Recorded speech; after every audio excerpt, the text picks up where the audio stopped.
আজি মাত্ৰ ইয়াত আমি আহিছো বডুফা উপেন্দ্ৰনাথ ব্ৰহ্মৰ প্ৰতি অসম বিধানসভাৰ আনুষ্ঠানিক শ্ৰদ্ধাৰ্ঘ নিবেদন কৰাৰ কাৰণে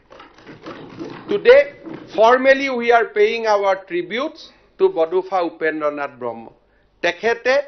এটা পিছপৰি যোৱা জাতি কেনেকে এক আগশাৰীৰ জাতিলৈ ৰূপান্তৰ কৰিব পাৰি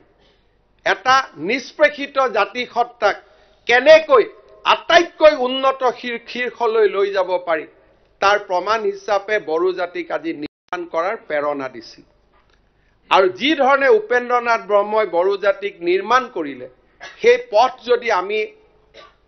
সেই পথেৰে আগুৱাই যাবলৈ চেষ্টা কৰো অসমৰ প্ৰতিটো জাতি সত্তাৰ বিকাশ হ'ব গতিকে মাননীয় অধ্যক্ষ মহোদয় কৃতজ্ঞ অসমবাসী ৰাইজৰ হৈ আজিৰ এই দিনটোত মই বডুফা উপেন্দ্ৰনাথ ব্ৰহ্মক ধন্যবাদ কৃতজ্ঞতা শ্ৰদ্ধাঞ্জলি নিবেদন কৰিছো আৰু বডুফা উপেন্দ্ৰনাথ ব্ৰহ্মৰ সমাধিক আমি ৰাজ্যিক সমাধি পৰ্যায়লৈ উন্নত কৰাৰ বাবে প্ৰস্তাৱ গ্ৰহণ কৰিছো তেখেতৰ সমাধিস্থলীক আমি এক সুন্দৰ আৰু ৰাজ্যিক পৰ্যায়ৰ এক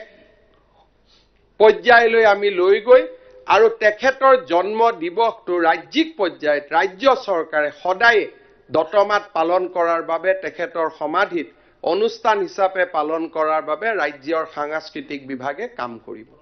ইয়াৰ লগে লগে তেখেতৰ জন্ম দিৱসটো আমি পালন কৰি আহিছো আৰু আমি প্ৰত্যেক দিনাই ছাত্ৰ দিৱস হিচাপে পালন কৰিম